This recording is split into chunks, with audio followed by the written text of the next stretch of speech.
Chairman and the ranking member for this great conversation. It has been very enlightening as well. And let me just ask Elizabeth Melito. Oregon has a paid leave program. Did the National Federation of Independent Businesses oppose that program, that statewide program, and do they still?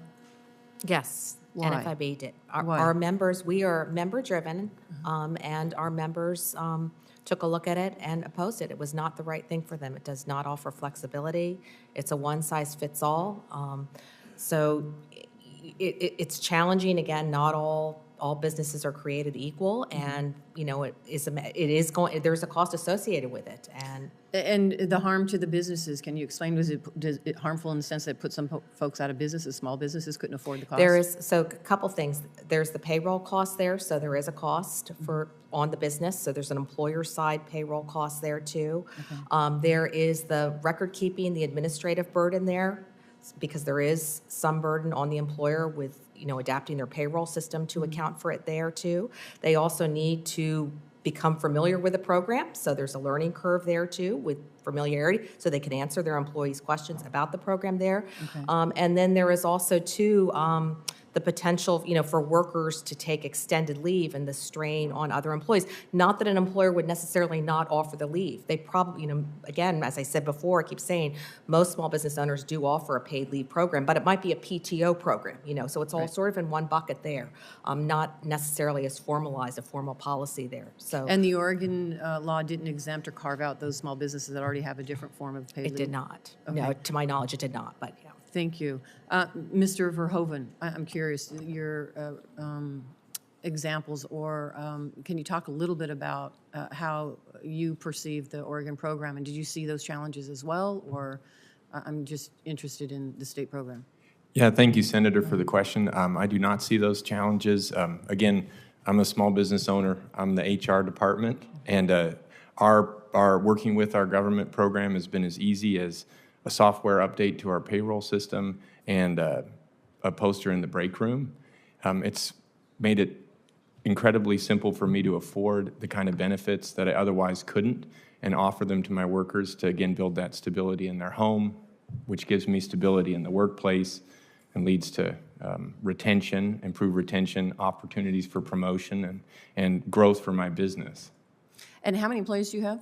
I have 26 full-time employees, myself included, and we hire about 24 seasonally. And is it safe to say that a smaller business that has 15 or less employees might have a margin, a profit margin that is really slim and not able to accommodate some of these costs? Is that true or no? Just for the panelists, I'm going to open it up to the panelists. Yeah, I think the costs are definitely an issue, and it's a bigger burden for smaller businesses. But something that we haven't looked at a lot is beyond the dollar cost. It's the ability of the business to keep managing its operations. And that's what's particularly burdensome if you're a smaller employer and you can't just pull somebody else in and share the work with you. But they found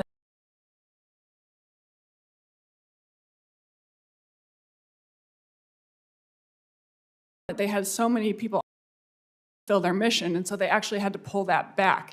And so that's the difficult needle to thread here, is how can you have a policy that is providing good benefits but also enabling the employer to keep managing their operations. And that's where you need to be able to have ways that you can pull new workers in without the flexibility. Yes, that you exactly. Talked about. So I only have about a minute left, but I know President Trump in his budget proposed to have states provide 6 weeks of paid leave to new parents through their existing state unemployment insurance trust funds.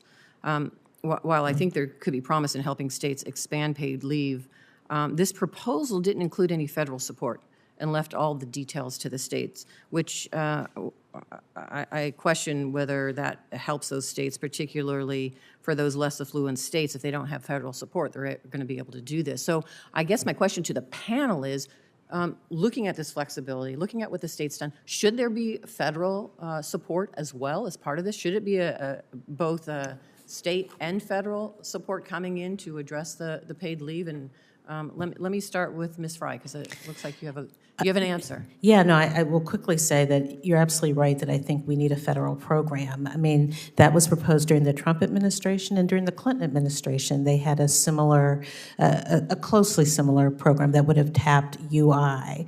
And the problem is that sometimes those funds simply aren't sufficient, which is why a national program that actually is comprehensive is the preferred strategy. Okay. Ms. Gensler, I know my time is up. Ms. Gensler, Mr. Chair, if she can answer this question, we'll be done. Yes, just real quick, I think the worst thing would be to have a state and a federal program, because then they could potentially conflict and overlap and make it more difficult. It's a promising option, and I see it as a good one to be a true safety net to use the state's unemployment insurance programs, because that's really going to get at the workers who don't have access to a program at work and who tend to be the lower income ones. So I think that is one option. You would clearly have to, increase the tax on employers to fund that. I thank my colleague, Senator Blackburn. Thank you, Mr. Chairman.